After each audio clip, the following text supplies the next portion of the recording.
Would you like some tea? Thank you. You're welcome. I'll never forget my grandmothers telling me what they thought was going to happen when I was an adult. Mm. Grandma said, the world's going to go to hell in a handbasket, you'll see. And here, let me give you a few things to prepare you for that. And never before, and probably never after, did I forget this sense that something was coming. And now here we are. I think we've arrived at this very strange place. And so the listening for the wisdom of the ancestors, I feel like it's time. What do you think? I think it's really time. I think this is the meant to be time. Yeah. To wake up. Wake up. Wake up and find your ancestors. This would be the time to connect. This would be the time. Sounds like a good idea. I think that's good. And that's why we called you all here today to this Red Thread Circle and Cafe. I'm Shiloh, Sophia, and I'm here with Spirit Warrior Carmen Baraka for Power Creatives TV. Our theme this season is herstory. And when Carmen and I were speaking about what is it we want to say to the women and the men who are gathered in our collective communities, what do we want to bring to them? And Carmen chose this topic. And I think we have a story to start with. Yes. A story of someone who is not an ancestor yet, but who had a recent experience with the fires that we've had here in Northern California. We're just coming off of week 3 of a very intense experience. And so I've invited Carmen to speak to us about what happened with her family. Okay. Well, it's a perfect example to begin this program talking about ancestral wisdom, because my dad, who is fighting 2 stage 4 cancers and lives in Calistoga, we were sort of running out of time with him, and we all knew that, and so we had this great spaghetti fest with him. And my son flew in from New Mexico, and it was just a beautiful occasion. And we're like, okay, Dad, because he has the end-of-life service now, that if you can't, live with your pain anymore, which is a beautiful thing. Wasn't he calling it the Last Supper? Yeah, he called it the Last Supper. He goes, all right, the Last Supper, because Kayla was there, my granddaughter, who has really bad ulcerative colitis for many years, and she had just finally had her surgery that allowed her to finally eat spaghetti. And so she was like, oh, spaghetti, I just can't wait to have sauce. And at the same time, my dad goes, you know what I really miss is just a homemade spaghetti. And I'm like, we are having the great spaghetti fest. And anyway, so we had that, and then on Sunday we left and drove back off to Arcata. And then I woke up at 3:30 in the morning, something like that. And I woke up kind of in a panic, like something's wrong. Mm-hmm. Something's wrong. And I told my partner, I said, something's wrong. And she's like, well, check into everyone, because I go to my beloveds and I'm like, what is your energy? I'm like, everyone seems okay, but something's wrong. Mm-hmm. And I tried to go back to sleep, and then around 4 in the morning, I got a text, and it said that the fires were happening, and I was like, oh, okay. I don't know if that was on Sunday. Yeah. I think a couple of days. That started on Sunday, but I think it might have been, when did they evacuate them? Tuesday. Anyway, the point is, whatever day, the next day. Well, I knew when the fires had started, and then my dad was okay the next day, and then all the phones went out. Yeah. Okay. Then I got a text that said, in the middle of the night, and they're going to be evacuating everyone. And then by 4 or something, I was trying to get a hold of people. I couldn't, but I realized that, I'm like, okay, they evacuated everyone. I called. I did get through to someone, and they said they evacuated. Anyway. Because they evacuated the entire town. Yeah, Calistoga. So it's pretty major. It's very major. And I have no communication with my dad because the phones are out and on and on. But what I did know is my dad was still there. So you had that feeling, that connection with him, that everyone else is evacuated, oh my God, but Dad is not. Everyone's out of there. My dad's still in his house. I could feel it so strongly. So I called again, and I got through, and the woman there said, no, we marked every house. We know they're elderly people. My dad's 93. So, don't worry. And I'm like, no, my dad's in that, she's just not believing me, right? But I know what I'm feeling. So what happened was, I have no way to get a hold of my dad. I know that he's still in his house, and I'm freaking out. But they had evacuated everyone, and so then here's what happened with my dad. So my dad wakes up, because now he wakes up late because he takes medicine, and he usually doesn't get up until 9:30 or 10, where he used to get up at 7. So now it's like 7:30 in the morning, and he said he's laying in bed, sound asleep, and a voice comes to his bedroom door, and says, "Tony, get up." Really strong, and he's just all startled, like, what is going on? So he got up, and he washed up and did his thing, and he just was like, what? It scared him kind of, because he thought, well, is this the death call? He's at that place. He's like, the voice, right? So he goes in the kitchen and starts doing his breakfast and doing his, his routine. And the voice tells him, "Tony, go to coffee." So every Wednesday, my dad goes to coffee. And he's decided he'll never be able to go again because he can't get up that early and go meet his friends. And so he hasn't been there for 2 months. So he gets dressed all nice because he's going to coffee to talk with everyone. And the voice keeps saying, he's doing dishes, trying to do stuff, and the voice keeps saying, "Go to coffee." So he finally goes out the door, and he said, it felt kind of eerily quiet. And the manager was just locking up the building, and he said, he's like, "Tony, what the hell are you doing here?" And he's like, "Coming for coffee and donuts." He's like, "Everyone's been evacuated. You were the last one, and I was just locking up the building. If you wouldn't have come out right at that moment, I would have been gone. And my dad would be there, everyone thinking he was already gone. And, that was his." And he felt like it was his mom. It was his mom. It was mom. Tony, get up. Yeah, not the voice of his mom. This is really important with spirit, when you're working with spirit. Because I think that if you heard his mom's voice, he would be so freaked out. Like, I'm really dying now. I'm really think about it. Spirit can morph into whatever is needed. Yeah. That voice was powerful and strong, and he just knew that he had to do that. Yeah. But I think about if he would have went to coffee and everything was closed and empty and everyone was gone, and he can't walk very well, and there's no phone. Right. Well, eventually I would have called the police because I knew he was there. Right. And then something amazing happened, that her father, Tony, and her granddaughter, Kayla, were able to spend over a week together. That never would have happened at Carmen and Teresa's that home. was his last wish, I wish I could make it to the Redwoods and sit in the Redwoods and look out from your deck. And it's just really a beautiful thing. So we went and picked him up. It was sort of apocalyptic conditions. There was only one road open. There was fires everywhere. It was really a moment in time, and I was so concerned. The other thing that happened for him, because this is the spirit, this is the ancestors I'm speaking of, is that if he would have went with all the other people, they took him to the college, and it was so overcrowded with hundreds of people that they would have had, and it's hard on him, right? They would have had to take him in that bus filled with people, right. Put him in another bus. They were taking, anyway, the point is, he went in the police had called the bus just for him. He was all by himself. And they took him to a church where no one was at yet. I have a picture of him. I was so concerned. And they said there's this really nice lady talking to him, and he's eating a banana, and all the cots behind him are empty. So he was saved by grace. Like, I know that my grandmother, who was a shaman, was looking out for him. So all day long, he was cared for by everyone that was there. And it was just a beautiful thing. And so he was cared for in the way he couldn't have been cared for, and he really needed that care all day long, and people didn't start coming until the evening. And I just want to say something about the dedication of people and who serve in crisis. The one woman sat by my dad's side and took care of him till we got there at 8, and she was only supposed to be there till 5. But she wouldn't leave my dad. That is grace.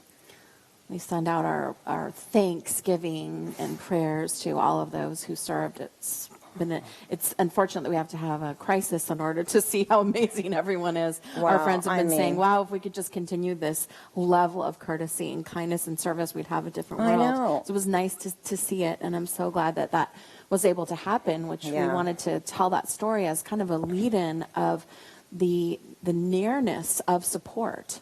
And most indigenous cultures, like I can't say every single one, but most indigenous cultures have a relationship with the ancestors, the ones who came before, who were able to communicate and to support us and to guide us to not make the same mistakes and to call us from slumber. And yet at a certain point in history, the different religions began separating us from that connectivity. And so we've had, a handful of generations here in many cultures where we aren't encouraged to draw from the support.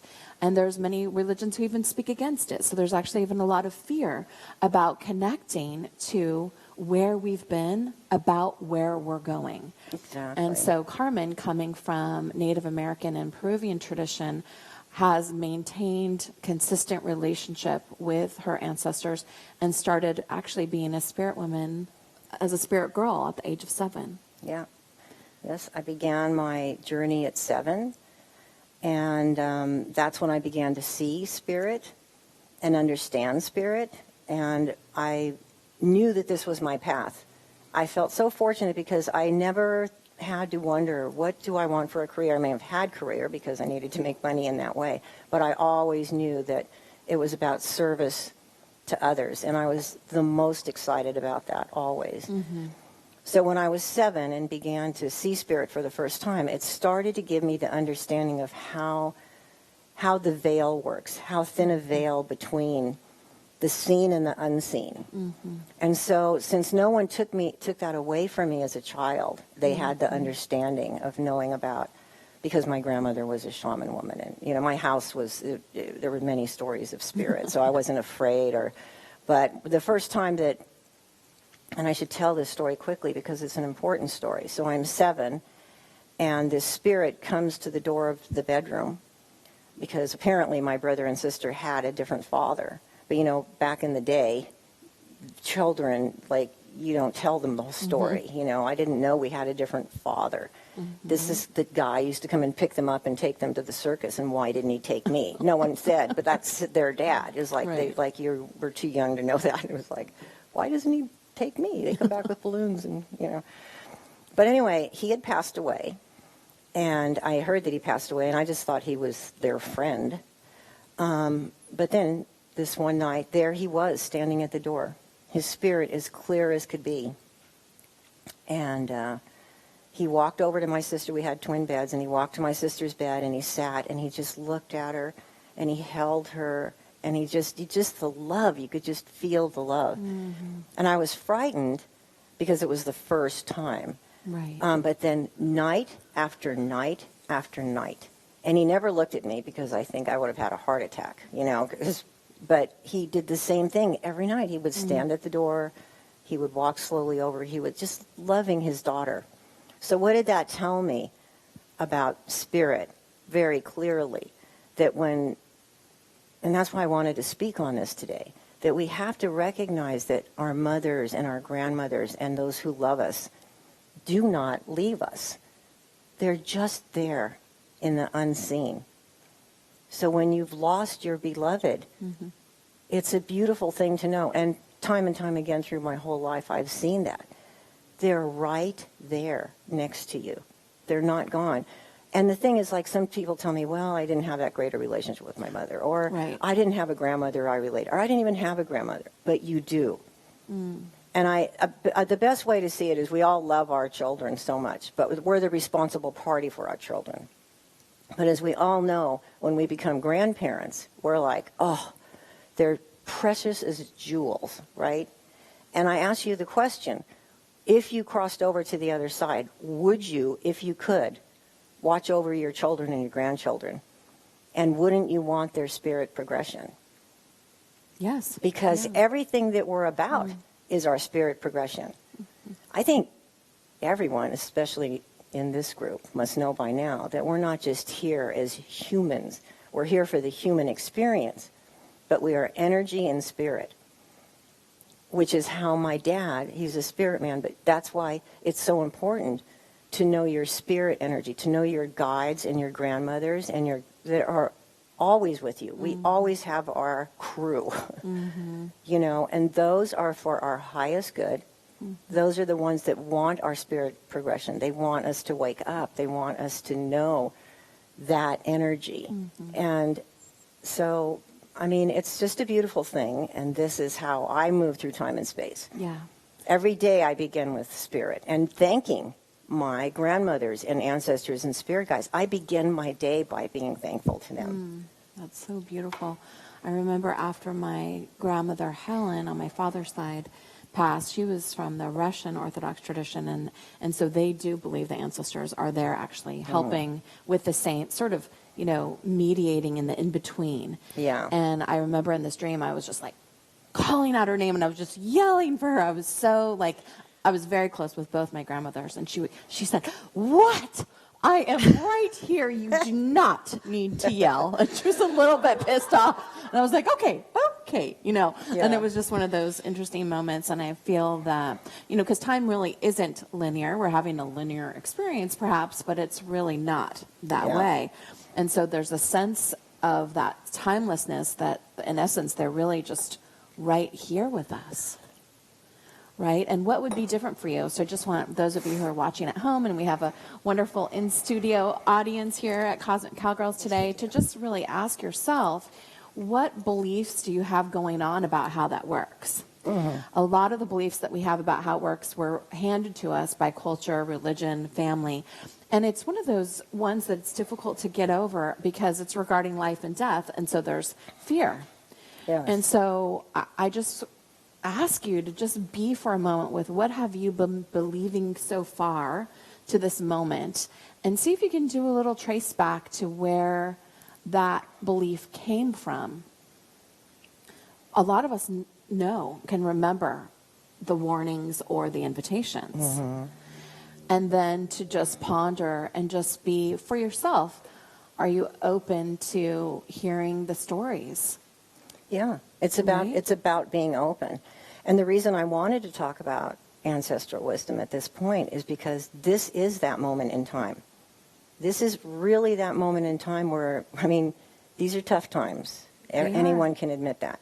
And this isn't about religion. This isn't about dogma. It's about your true spirit, the truth of you. And, you know, for way over 30 years now, I've been, you know, empowering or trying my best to bring circle and empower women and girls, and certainly bridge the gap of native and non-native, because we all have something to give each other. Yes. And I believe in the rainbow tribe. I believe in women. I believe that we have a chance to turn this around, but it's the women. And you see how women are standing now in such a good way. And this is just our time to show our ancestors and step up to the plate. I mean, we know we're living, once again, in this human existence. But if we don't get about the ancestors and our own spirit and the truth of us, what is the truth of us? This is what we live in, because we're here having this experience to learn and grow. I think people want to come back again, and I hear people say, next time I'm going to come back. Well, I don't say that. I'm like, I think I'm done. I'd rather be helping on the other side by this point in my life, after many lives, I think. You know, and the thing is, when you cross over to that and go, okay, I am open to being with I want to feel you. I want to know you. See, you live a different life, because I have to say, from all my years of living, knowing my grandmothers and ancestors are here holding me, then I can get up and do my prayers in the morning. And when I do ceremony, as you know, I don't write anything, I don't plan anything, because why? Each group of women have that energy. And then I am told, what do they need? You know how, like, when I do my songs at the end, the songs are always different. Because I have my Colombian, Peruvian, Apache, Cherokee, like, they're all coming in, and they're telling me what is needed for this group. So, yes, it's you, because it's part of you, but it's also them. And we need to all access that. We are at a really crucial time in our world, and we need to hold it together, and we need to open to more aspects than this is, because then it seems so ugly and scary, and there's a lot of fear going on.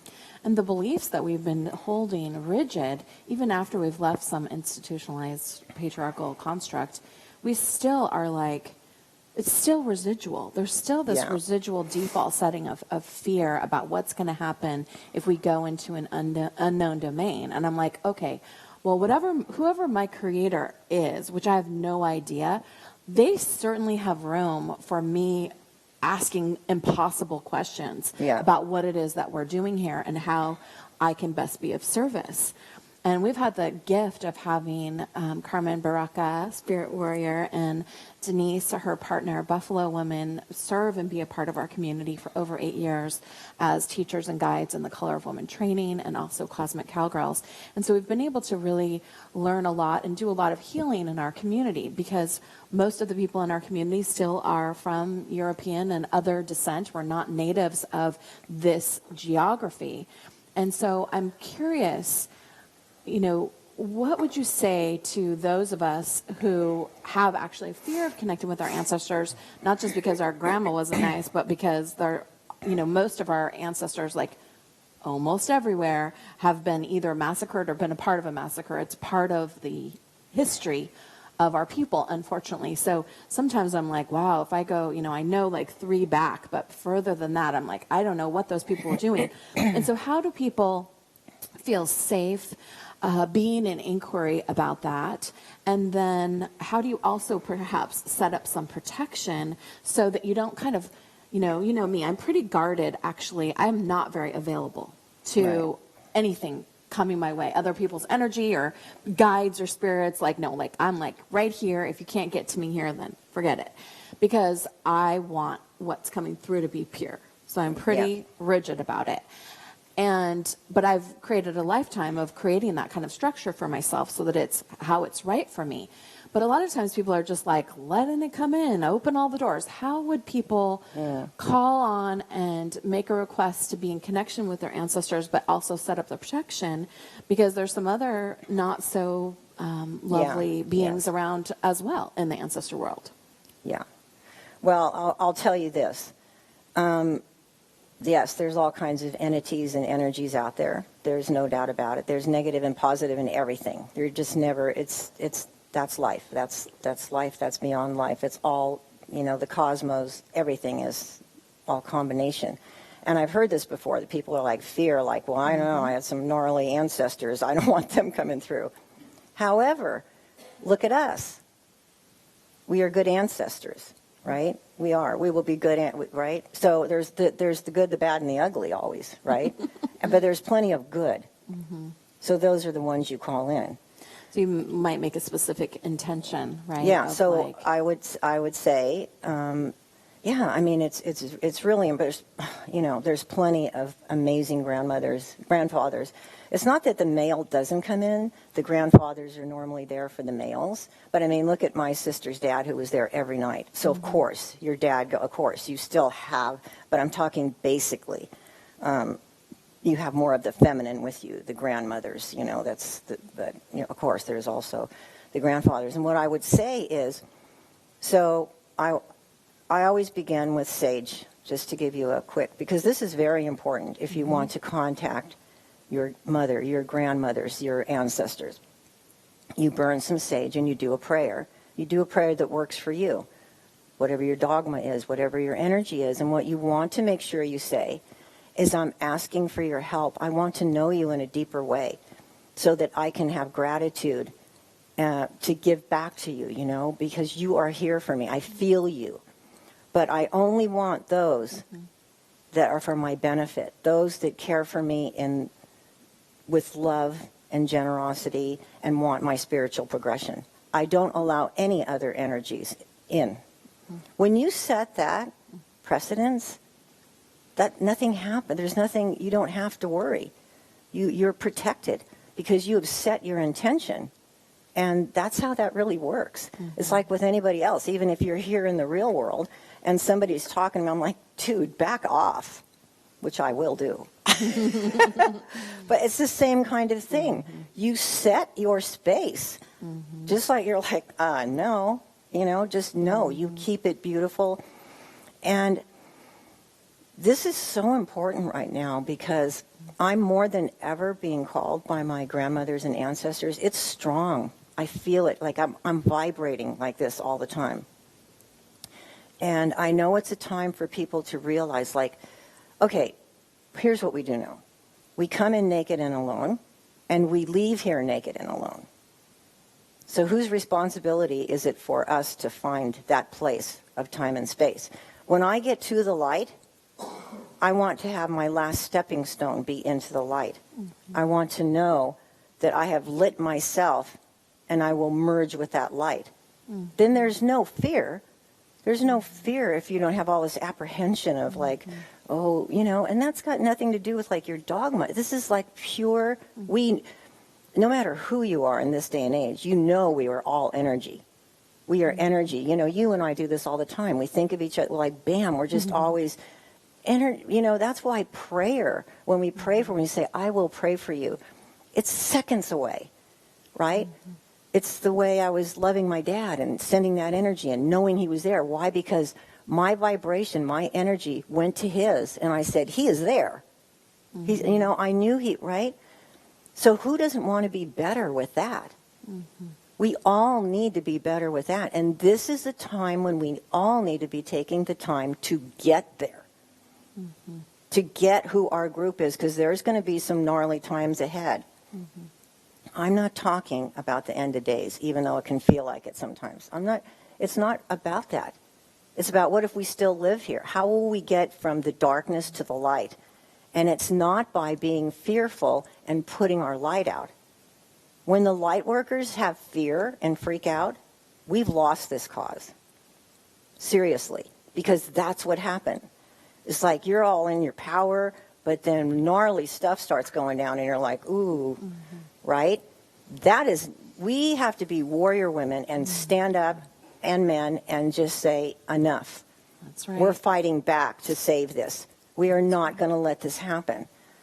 And that's where it's at. And it's a time also that we talk about this a lot too, of just not avoiding suffering of others. There's this thought, sort of almost a new agey kind of thought, that if you're with people who are suffering or people who are low or walking in the shadows, that it's going to get on you, so we avoid that. And then there's a lot of people authentically who are, empaths or sensitives. But we've really been calling in our community for everyone to strengthen up. Step it up. And do what you need to do to create the resiliency in community, because we can't afford for the ones who are awake to be so impacted by suffering that we then look away. So we pray for the strength to be able to sit with death and sit with change and sit with the suffering and be one of the ones who doesn't lose your shit, basically. That's what I'm saying. Or you do, but then you just keep coming back anyway. That's what I mean. You get back up. You get back up. We are protecting this beautiful Mother Earth. Get back up. And the reason I'm talking about this, the ancestral wisdom, is because this is what will pull us through. Tapping into this energy, stop thinking that we're in our little human selves and, oh no, this is coming. When you go beyond that, you lose fear. I have no fear about that. I'm sad. Okay. That's a difference. Yeah. You're hurt for Mother Earth. You're hurt for the way our society is moving through time and space right now. That's okay. But you can't close down. I hear some people go, I'm not even watching the news anymore. I don't want. Well, do you not know you're still feeling it? It's happening anyway. I mean, driving into this area, coming back after my dad, I could feel the hurt and pain. The pain is still here. You can't hide from that. You can maybe not watch the news, but it's still there. Because we're energy. And we are in that collective experience. And so what I'm hearing you really point to is to navigate the future that we're creating right now, that drawing upon the support of the people who have gone before and who have seen it all and who have a fresh perspective. And maybe they weren't amazing in this lifetime, but hopefully every once in a while when I think of Sue, our art ancestor, like oh, if I'm going to do something wrong and she's going to get mad at me. And I go, oh my gosh, she's so transcended being mad at me. Exactly. I mean, what I'm going to do or not do. That is, you know what, that's a really key point in spirit that I do know of. So no matter where your beloved was in their headspace, you're like, oh, I know how they felt. No. The whole thing about when you cross over, that's when you go, oh. Oh, and you look back over your life and you understand that, like, and then you can make amends. And many times you make amends by helping that person that you've injured.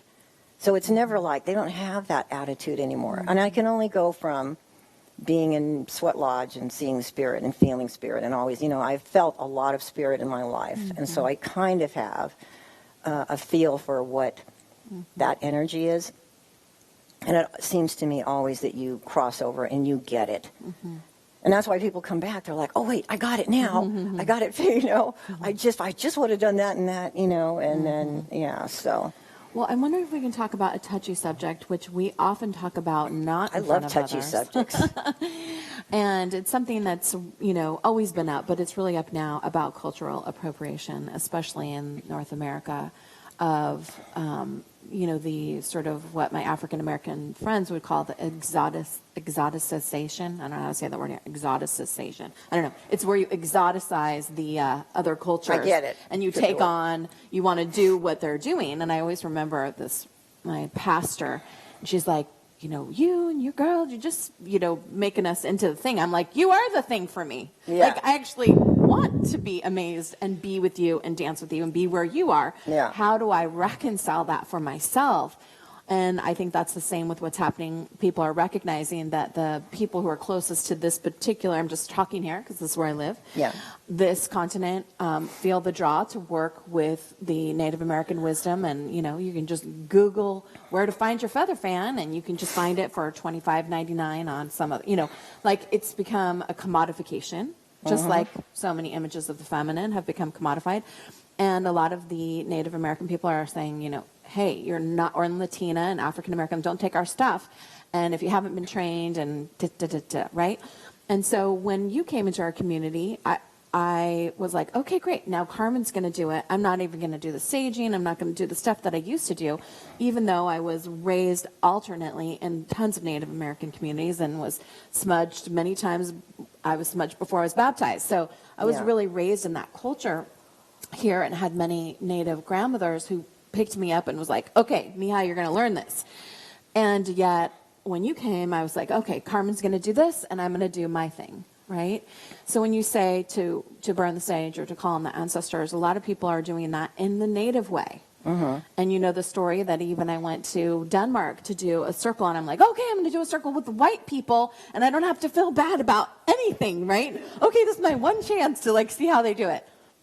Burning sage, they had brought the Native and Peruvian traditions all the way to Denmark. I'm like, okay, so this is happening. So what would you say to, how do we, especially you who are a rainbow, you know, bridging the worlds, how do we really be appropriate to this? I mean, what do we do?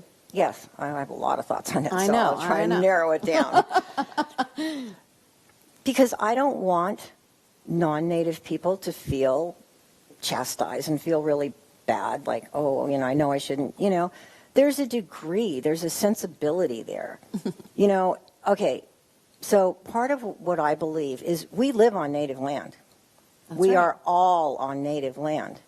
So however you got here, we're all here. And we are now, hopefully, the rainbow tribe. But a lot of people tell me that are non-Native. They say, Native people come to me. I have spirit guides like they. And I'm not surprised at that. I don't think that's unusual. Millions and millions of Native people were taken out on this land. Beautiful spirit people. They're still holding that spirit in Mother Earth in a good way. And they help all people. That's what Native people do. No matter what was done to them. So, I mean, and I get that. And I don't think it hurts to have Native culture. And I also, you know, we've had many lives. I know that I've been Indigenous and been Native many other times myself. So when people come to me and say, I just feel Native, like that's a past life thing. You know, when someone's Irish and they want everything Egyptian, that's a past life thing. But you have to go with where are you at this life, so you can love those things. The thing that I take issue with is when people go beyond, when they start wearing the headdresses and go to the tribe and learn the pipe ceremony, and then they're going to go teach the pipe ceremony. Like, there's a lot of non-native people that go to Sundance, and I was one of the people that fought to let them come. I said, what if they're our ancestors? We can't go by what they look like now. We need people to love our culture so that we can bridge that gap and we can get help. We need people to know what's really happening with us. What I absolutely don't agree with is, like, take that and use some of that within your group. But do not go out in the world chanting our chants. Like, this is not your lineage. You cannot chant someone else's chants. You cannot take their Sundance songs. If you do it in the context of song, you're joining, you're learning, you're being. But then to take that and go, now I'm going to do this ancestral song. What? That is not you have no right.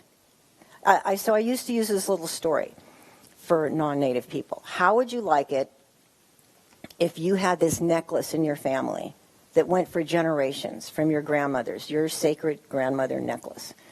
It's your lineage. Stories are behind it, right? And it's like almost your turn to get this from your mother.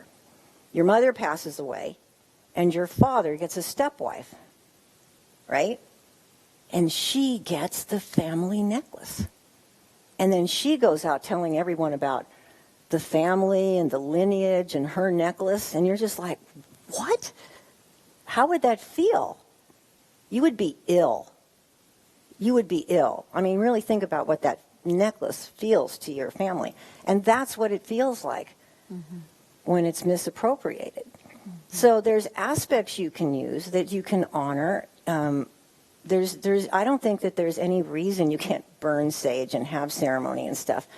But also, if you're going to do much of that, at least get your people to understand, the land we live on here where we're doing this ceremony, this is Apache land. Yeah. And maybe we could give a portion of what we're making, any portion, to help in that way, because we're using that culture. It doesn't have to be the huge main thing, but, come on.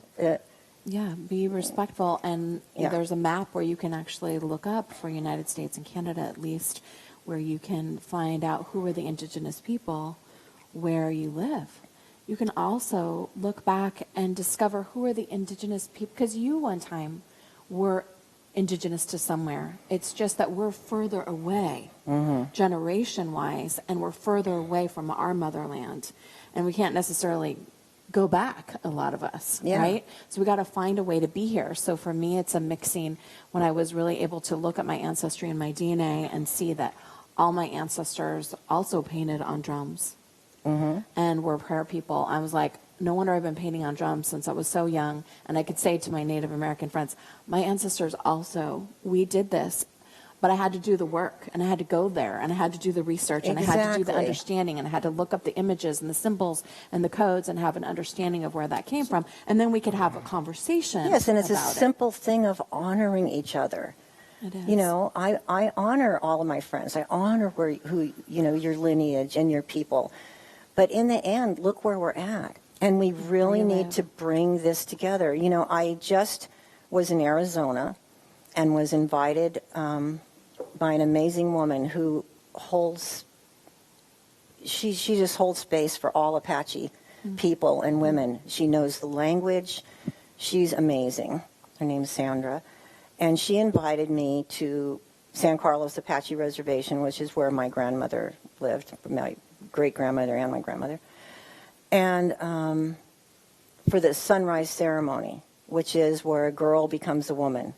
Amazing 4 days of dance and ceremony. I just want to say, I wish we had a world where all young women got to do this, and men. What a difference it would make to have your whole community hold you and do prayer for you and it's just I don't know if you saw the pictures I put on Facebook, but how amazing to go from girl to woman and embrace yourself that way and to be honored as a woman right from the gate. How would that feel? And in spite of the atrocities that all Native people have been through, their love and grace is amazing. Buffalo woman and I were there, and I was actually invited to join the Eagle Clan. And I'm now actually a part of that Eagle Clan, and that means everything to me. I could feel my grandmothers just being appeased that I was back home again. So, I mean, their ceremony, see, that's the difference. And I feel so grateful to be invited to them because I'm an urban Indian. I don't go through the pain. Those women are so strong. I'm so proud to be of that lineage because you can feel the ancestral pain in them. You can feel it. I feel it. I want you to know that because even though I'm like the urban Indian, I feel, it's proven. You carry ancestral energy in you. Your genetic code carries. So sometimes people are like, well, I have a great life and everything's fine, but there's always something that I'm feeling that's like this angst. Recognize that happens because fear, pain, you've been through this, like sometimes you're just like, what is that?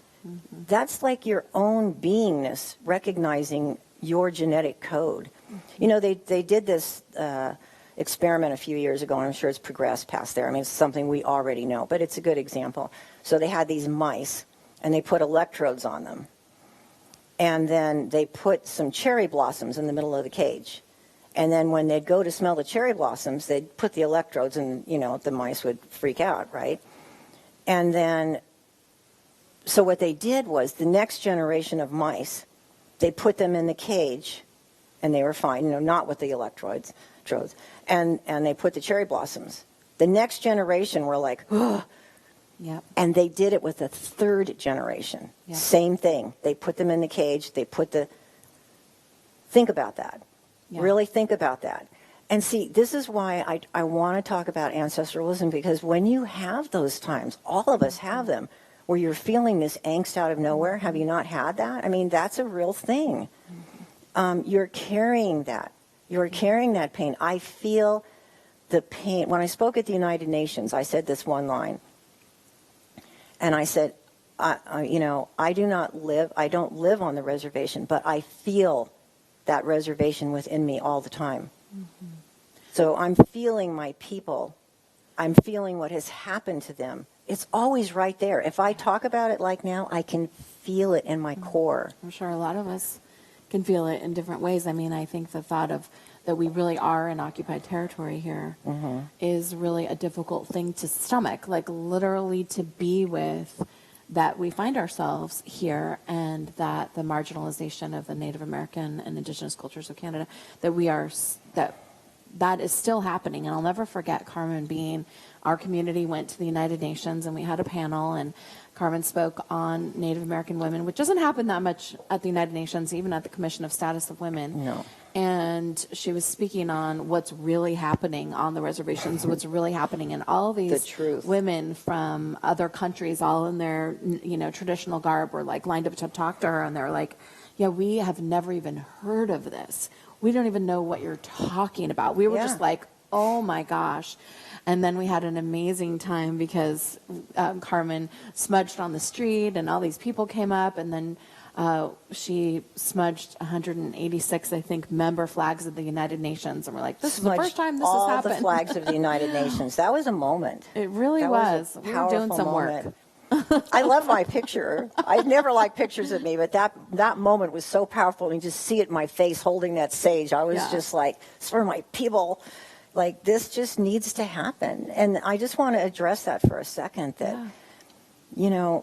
I think the bones of my ancestors have not been honored. No. And you know what? At this point, people, this is the bones of all of your ancestors. My ancestors are your ancestors. Why? Because we, deep within the earth, are the first bones, and they are the ancestors. And to not raise them up, to not honor them, to not apologize, to not do any, that's a karmic thing. And here we are. Yeah. I'm just saying, We in America spend our time pointing at other countries like, look at the atrocities those people do to the. It's like, are you kidding me? Are you kidding me? You know, Just knowing where we are. I remember when I sent out the email during Standing Rock that I believed we were occupied territory, and I sent out the map to show. that was great. And I would love that. people were just to show people. freaked out that I would even, say that. And then the Native friends were like, "Thank you, because if we say that, it's going to give us a lot of trouble." But that is where we live, and so when you see what's happening in, the United States today, when you think of it in terms of a family. Like in your family, if you have a really bad family secret, no matter how many generations or how much you try to bury it, it's just going to keep coming up, and it's going to keep coming up because of the cherry blossoms, because it's all in there. Exactly, anyway. the cherry blossom factor, let's just call it that. And this is really true. And so how can we be okay here if we have not really reconciled? I just think, and I've thought for a very long time, an apology, an acknowledgement. I want to say one thing that's always been in my heart, a wish that when those first people arrived here and actually thought that we were just like such savages and such idiots because we gave them everything and we honored women, and they just thought these people are losers. They don't have any greed. They don't have it. Like, what's the matter with these people? They're brainless. Like, there's gold here. I just always had this dream since I was a child, that what would have happened if they could have just been, okay, you're going to take your land, we're going to put you in, let us have some of the beautiful land, put us on the worst land, the cruelty. What would have just simply happened if we said, yeah, we're all going to be living here now, but we're going to honor you like they do in other countries. You go to Germany and they got their little outfits because that's the German thing, right? Like, how beautiful could have it been if people from all over the world, when they come to visit America, could go to the reservations and do sweat lodge and learn wisdom and learn how to care for Mother Earth. Indigenous people are still taking care of Mother Earth, and they have barely anything, but they're still losing their homes. They're being killed every day trying to save the last of the rainforest, the last of the mountains, right? We've been fighting for Oak Flat in Arizona. It's the last sacred place left. I can't even begin to tell you how beautiful that land is. And John McCain and what is that other guy? I can't think of his name right now, but they helped these miners from like Australia. They're going to make billions. They're all going to get insanely rich, and I mean the most pure water. Apache people have been doing ceremonies there since the beginning of time. And they want to dig it unbelievable, deep minerals, take it all out, and then sell it to China. So they're going to make billions, and they're going to devastate this land where we have ceremony. And you know what? All over near that Apache reservation is mining. And it's just ruined everywhere. This is the last sacred place.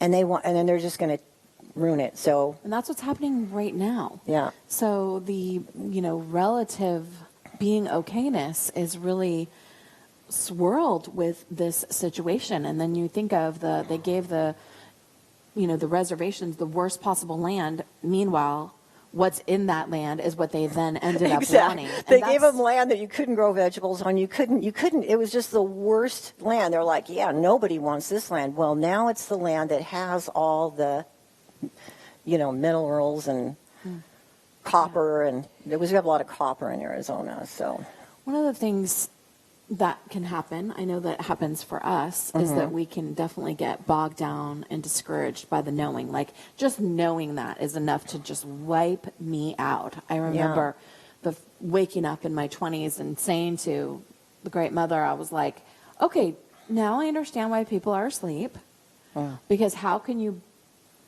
know and live?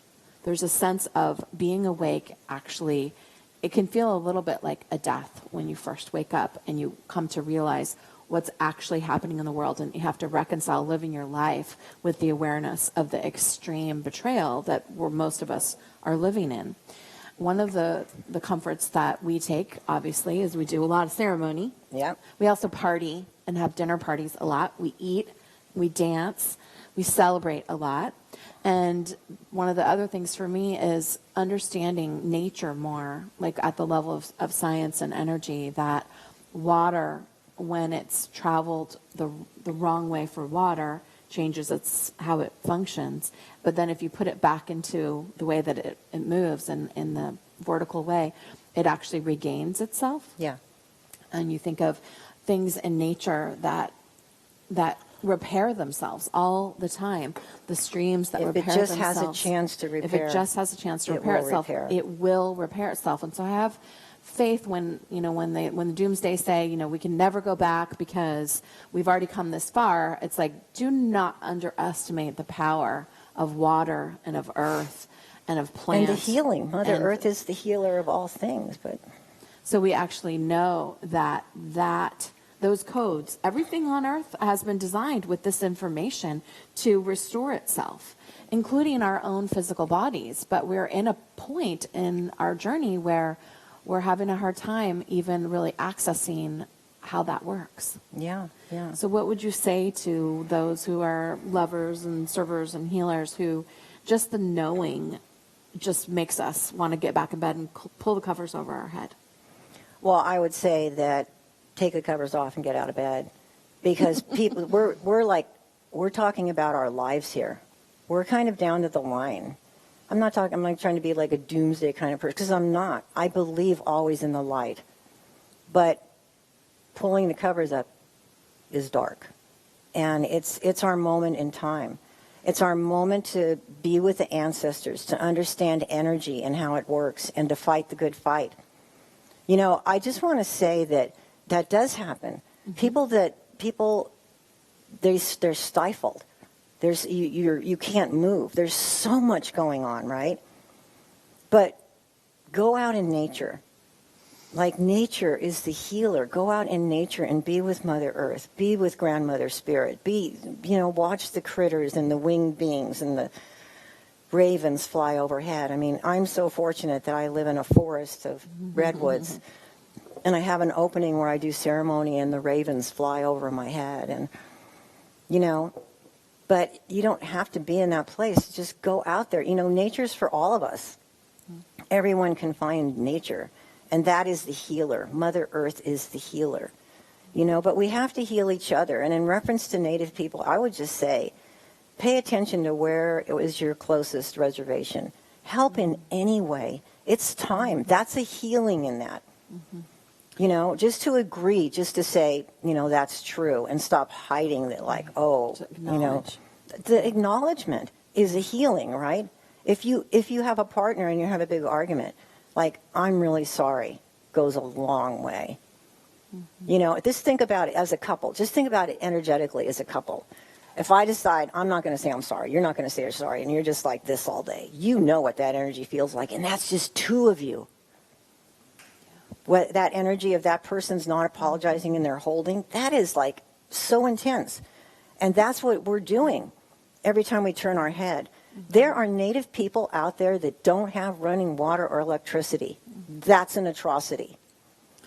Yeah, and it's still being set up to keep them down.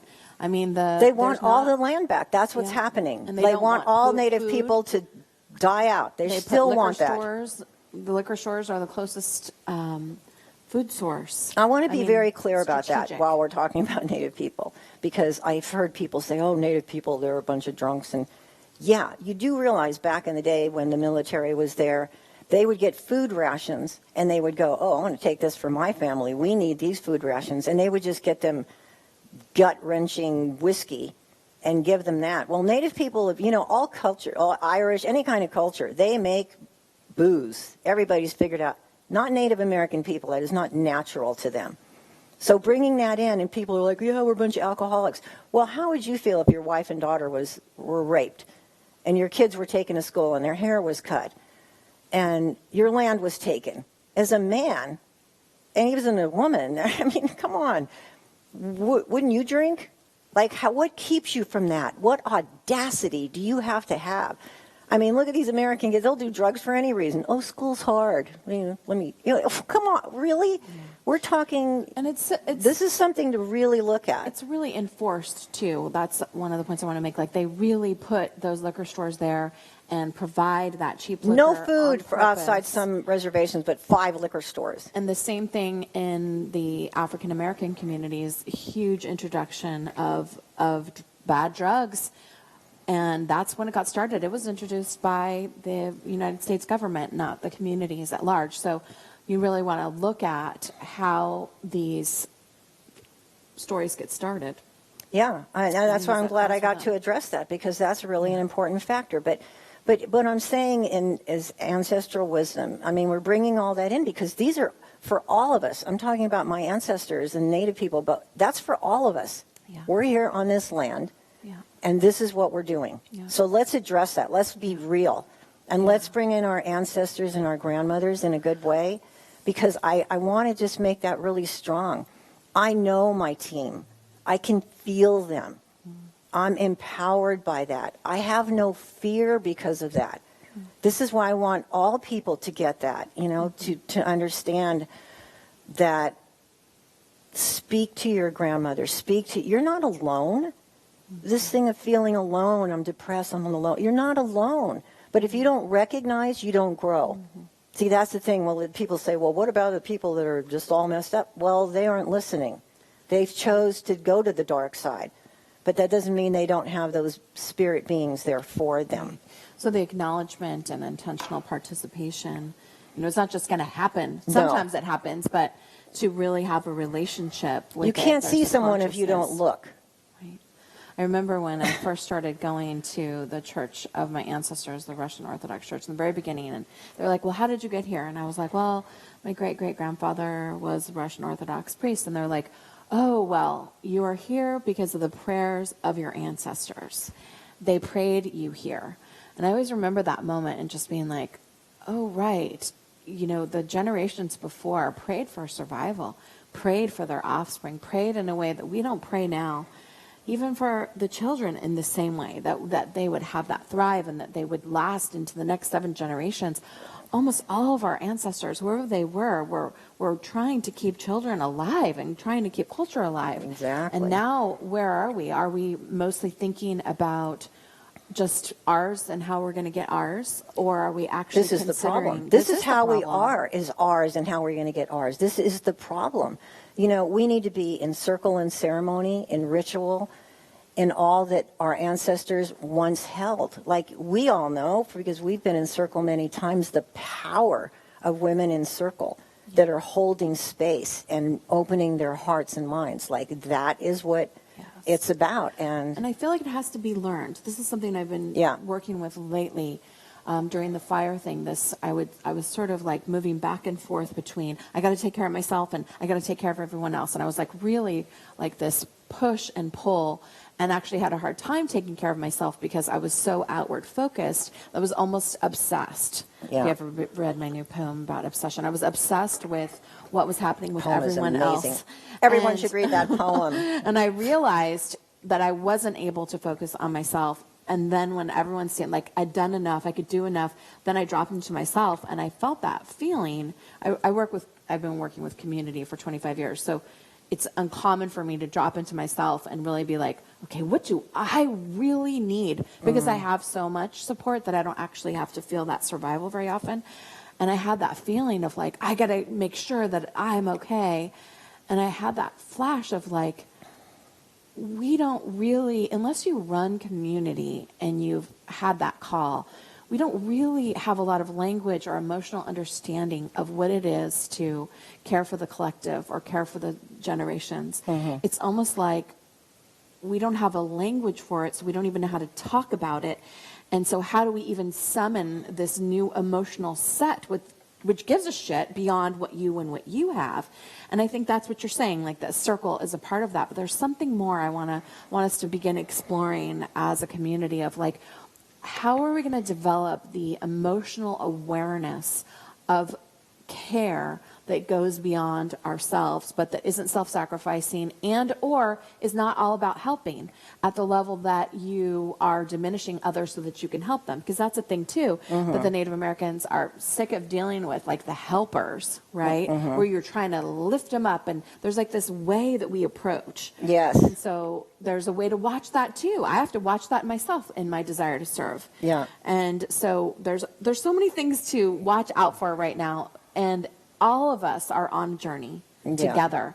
And I encourage you to discover the reservations that are near where you live, to make friends with women from other cultures and ask them, as I have asked Carmen over and over, what is the best way for us to manage this inside of our own community, inside of our own relationship, to ask I ask her questions that would just be crazy to ask because I really want to know, and I really do have a desire to be appropriate and to serve with her. Thank you so much for that, Shiloh. And I just want to say quickly that I'm really proud of women who are doing the Me Too thing. Yeah. Women are finally standing for each other after so long of how we've been abused. Oh my God. I am so grateful for this moment in time for our girls. I feel like, back in we are thousands deep with our swords held up, and the men are in the castle there, metaphorically. We are not, we're not brutal in that way. But I mean, we're standing there and we're telling those men, control your willies. Okay? We've had it. We're done. We're done. Enough. We are not going to let you hurt us, our children, our daughters. This is over. You guys figure this out, because we are not going to let this happen anymore. And I want to say I'm so happy about that, because that will bring equality when you can go, do you like your job? Because enough. I've had enough of this injuring of women and girls. Yeah. So I just want to say that from my heart to all women out there, let us stand and speak our truth, because that's happening, and it's going to shift this paradigm. And I am incredibly grateful for this moment in time, finally, here. Yeah, that's right. And it's the culture is changing right now with the exposure of the really high-level men. It's happening everywhere. Men who have been abused and women coming out of the woodworks and just finally saying this has happened. Enough. And so let there be fear in the corporations and in the places where this has been allowed as a culture, because it's happening in Google. It's happening. It's everywhere. This is what's going to happen. It's going out. It's just once it's all known. That's our power, because it's the power to say no. I don't think so. Long, though? No, it's pain. Right? I can't even go there. We won't even go there. Well, let's have a little red road here. We're going to have a little red thread, as we do in our community. And the red thread is something that is in most major spiritual traditions and lands. And I first learned about it with one of my Native mothers, Tonanseen, when I led one of my first red thread circles many years ago. And it's the sign of connection. So it's a visual, literal sign of connection. But where you are, I'm extending the thread to each of you.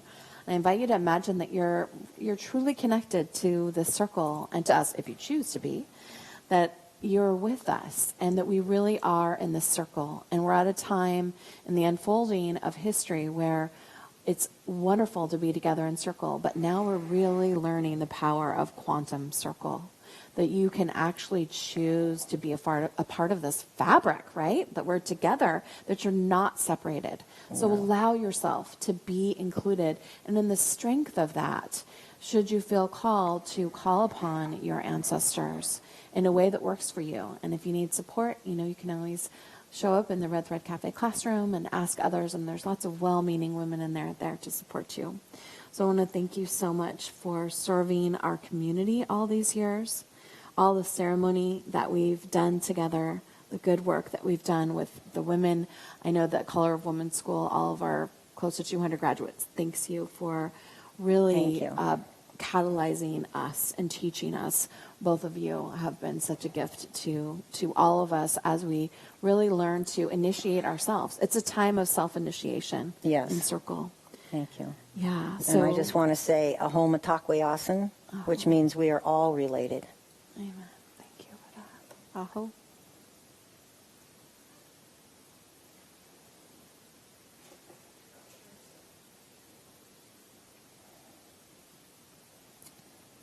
Cheers.